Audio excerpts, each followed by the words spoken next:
नमस्कार भक्तों, आज हम सुनेंगे भगवान कृष्ण और उनके प्रिय मित्र सुदामा की एक ऐसी अद्भुत कथा जो हमें सच्ची मित्रता, भक्ति और विनम्रता का संदेश देती है।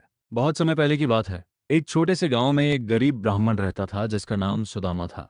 सुदामा का जीवन अत्यंत साधारण था। उनके पास धन नहीं था, लेकिन उनके पास भगवान के प्रति गहरी भक्ति और एक महान मित्रता की यादें थीं। सुदामा के बचपन का सबसे प्रिय मित्र था भगवान कृष्ण। दोनों ने अपने गुरु सेज संदीपानी के आश्रम में साथ साथ शिक्षा प्राप्त की थी। गुरुकुल के दिन दोनों के जीवन के सबसे सुंदर दिन थे। वे साथ पढ़ते थे, साथ खेलते थे और एक दूसरे के साथ हर सुख दुख बांटते थे। एक बार गुरु संदीपन ने दोनों को जंगल से लकड़ियां लाने भेजा।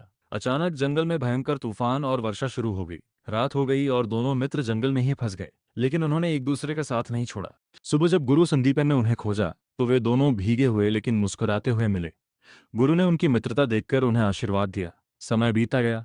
शिक्षा पूरी होने के बाद दोनों अपने अपने जीवन की राह पर चल पड़े। कृष्ण आगे चलकर द्वारका के महान राजा बन गए, लेकिन सुदामा का जीवन बहुत कठिन था। वे बहुत गरीब थे। कई बार उनके घर में भोजन तक नहीं होता था। सुदामा की पत्नी अपने पति की स्थिति देखकर बहुत दुखी रहती थी। एक दिन उसने सुदामा से कहा, आपके बचपन के मित्र भगवान कृष्ण हैं। वे अब द्वारका के राजा हैं। आप उनसे मिलने क्यों नहीं जाते? सुदामा बहुत विनम्र थे। उन्होंने कहा, मैं अपने मित्र से केवल स्वार्थ के लिए मिलने कैसे जाऊं? लेकिन उनकी पत्नी ने कहा, आप उनसे मदद मांगने नहीं जा रहे, केवल मिलने जा रहे हैं। आखिरकार सुदामा ने द्वारका जाने का निश्चय किया, लेकिन उनके पास कृष्ण के लिए देने को कुछ भी नहीं था। तब उनकी पत्नी ने पड़ोस से थोड़ा सा चिवड़ा पोहे उधार लिया और एक छोटी सी पोटली में बांध दिया। सुदामा वही छोटा सा उपहार लेकर द्वारका की यात्रा पर निकल पड़े। कई दिनों की यात्रा के बाद वे द्वारका पहुंचे। द्वारका का महल बहुत भव्य था। जब महल के द्वारपालों को पता चला कि एक गरीब ब्राह्मण कृष्ण से मिलना चाहता है, तो उन्होंने जाकर कृष्ण को सूचना दी। जैसे ही कृष्ण ने सुना कि उनके मित्र सुदामा आए हैं, वे तुरंत अपने सिंहासन से उठकर दौड़ पड़े। कृष्ण ने सुदामा को देखते ही उन्हें गले लगा लिया। उनकी आंखों में प्रेम और आनंद के आंसू थे। उन्होंने सुदामा को अपने महल में सम्मान के साथ बैठाया।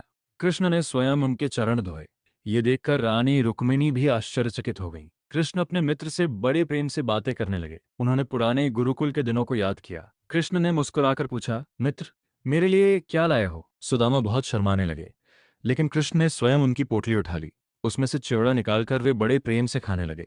कृष्ण के लिए वो साधारण चिवड़ा भी अमृत से बढ़कर था, क्योंकि वो प्रेम से लाया गया था।